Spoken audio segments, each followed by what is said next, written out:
Hello everyone, आज की इस वीडियो में हम करने वाले हैं मोस्ट इम्पोर्टेंट चैप्टर के फॉर्मूले सरफेस एरिया एंड वॉल्यूम्स के। क्लास 10th के सरफेस एरिया एंड वॉल्यूम्स से जो भी क्वेश्चन बनते हैं उन सभी के लिए फॉर्मूले मोस्ट इंपॉर्टेंट है। अगर आपको फॉर्मूला लर्न है तो आप ये क्वेश्चंस इजीली कर लेंगे। तो मैं स्टेप बाय स्टेप बात करूंगी फॉर्मूले की बाय शेप। पहले मैं आपको शेप बताऊंगी, उसके बाद उसके फॉर्मूले कंप्लीट। ठीक है, तो पहले हम बात करेंगे क्यूबॉइड शेप की। क्यूबॉइड कुछ इस तरह से ड्रॉ की जाती है।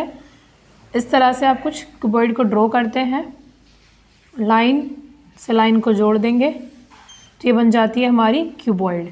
इसमें ये होती है इसकी लेंथ, ये होती है ब्रेथ और ये होती है इसकी हाइट। अब सबसे पहले बात कर लेते हैं इसमें लैटरल सरफेस एरिया की। अब देखिए यहाँ पे दो नामों से आते हैं सरफेस एरिया, एक होता है लैटरल सरफेस एरिया, एक होता है कर्व्ड सरफेस एरिया। तो जो ऐसी शेप होती है जो लेटी हुई होती हैं उनके सरफेस एरिया आपके लैटरल सरफेस एरिया के नाम से आते हैं। ठीक है, लेकिन जो आपकी राउंड शेप में होती है, इस तरह से जो इस तरह से मुड़ावदार या घुमावदार शेप में होती है, उनके सरफेस एरिया को हम बोलते हैं कर्व्ड सरफेस एरिया। ठीक है, इनके सरफेस एरिया को हम बोलेंगे लैटरल सरफेस एरिया और इसके सरफेस एरिया को हम बोलते हैं कर्व्ड सरफेस एरिया। तो दो नामों से आपके आते हैं, curved surface area and lateral. तो लैटरल से आप समझ जाइएगा कि इस तरह की शेप में लैटरल ही आते हैं। तो लैटरल सरफेस एरिया एक होता है इसका फॉर्मूला टोटल सरफेस एरिया और एक होता है वॉल्यूम। ये सभी शेप्स के मैं लिखवाऊंगी आपको, पहले क्यूबॉइड के, फिर क्यूब के, फिर ट्राइंगल के, सिलेंडर के और कोन के, स्फीयर, हेमिस्फीयर के। तो उस क्यूबॉइड में सबसे पहले बात करते हैं लैटरल सरफेस एरिया क्या होता है, 2 length plus breadth into height. ये होता है लैटरल सरफेस एरिया का। Total surface area 2 LB plus BH plus HL, ये होता है आपका टोटल सरफेस एरिया का। वॉल्यूम का फॉर्मूला क्या होता है क्यूबॉइड का, L into B into H. इसको मल्टीप्लाई हटा करके आप ऐसे भी लिख सकते हैं LBH। ठीक है, ये होता है आपका इसका वॉल्यूम का फॉर्मूला। अब बात करते हैं नेक्स्ट शेप की, क्यूब की। अब नेक्स्ट शेप है हमारी क्यूब शेप। क्यूब शेप के सबसे पहले लैटरल सरफेस एरिया बताएंगे, उसके बाद टोटल सरफेस एरिया के बारे में बात करेंगे और लास्ट इसका वॉल्यूम। सबसे पहले लैटरल सरफेस एरिया। क्यूब जो कि आपकी चारों तरफ से सेम होती है, क्यूब का लैटरल सरफेस एरिया का फॉर्मूला होता है आपका 4 इंटू साइड स्क्वायर। ठीक है, 4 into side square. TSA total surface area का फॉर्मूला आपका क्या होता है, 6 into side square, 6 into side square. Volume का फॉर्मूला क्या होता है इसका, साइड की क्यूब, साइड की क्यूब। बहुत सी बुक्स में आपका साइड को वो लेट कर लेते हैं, लेट एक्स लेट वाई, तो इस तरह से भी इस फॉर्मूले को लिख देते हैं 4a स्क्वायर, और साइड को मतलब अगर आप a मान लें तो 6a स्क्वायर और यहाँ पे a की क्यूब। इस तरह से भी आप याद रख सकते हैं। वैसे जो यहाँ पे a x y रखे रहते हैं वो आपके साइड की जगह लेट करते हैं फॉर्मूले में। मान लो हमारी इसकी साइड a है तो इसके फॉर्मूले कुछ इस तरह से बनेंगे। ठीक है, ये हुआ हमारा क्यूब का। अब नेक्स्ट शेप हम देखते हैं cylinder.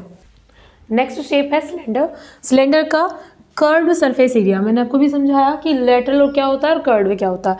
Curved surface area of cylinder क्या होगा आपका, पाई 2 पाई RH।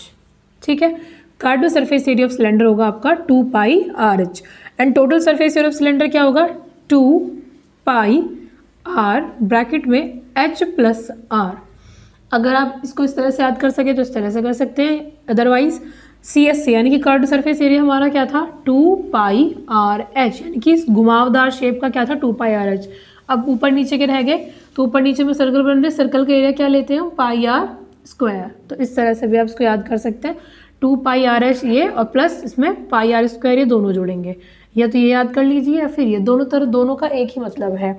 नेक्स्ट है volume of cylinder. Volume of cylinder आपकी होती है पाई R square H। CSA TSA and volume ये किसके हैं, आपके सिलेंडर के। अब चलते हैं नेक्स्ट शेप पे, कोन पर। नेक्स्ट शेप कोन। कोन में सबसे पहले कर्व्ड सरफेस एरिया, इसका कर्व्ड सरफेस एरिया क्या होता है, पाई RL। Next total surface area. Total surface area pi RL plus, हमने कर्व ले लिया पाई RL, अब इसके नीचे का सर्कल का area plus pi R square, या फिर आप इसको लिख सकते हैं पाई R ब्रैकेट में L प्लस R। ठीक है, वॉल्यूम का फॉर्मूला क्या होगा, 1/3 पाई R स्क्वायर H।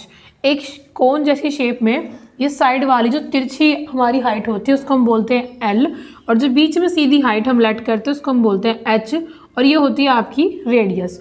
क्योंकि इसमें एल में और एच को कभी कभी हाइट ही क्या दिया होगा, लेकिन जहाँ स्लैंट हाइट बोलेगा वहाँ पे आपकी स्लैंट हाइट का मतलब एल होगा, जहाँ केवल हाइट बोलेगा वहाँ का मतलब ये वाली हाइट होगा।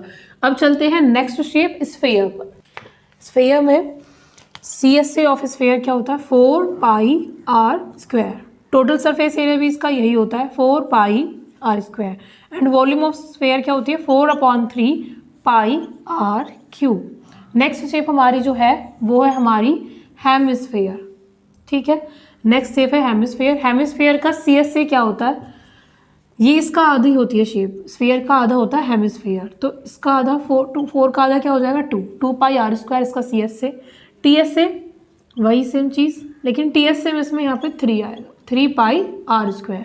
एंड वॉल्यूम में भी यहाँ पे सिर्फ इसका हाफ करना होगा आपको स्फीयर के फॉर्मूले का, 4/3 का हाफ करोगे तो आपका क्या हो जाएगा 2/3 पाई आर क्यूब। तो ये थे हमारे surface area and volume chapter के कुछ फॉर्मूले। मिलते हैं इसी तरह से नेक्स्ट वीडियो में। Thanks for watching.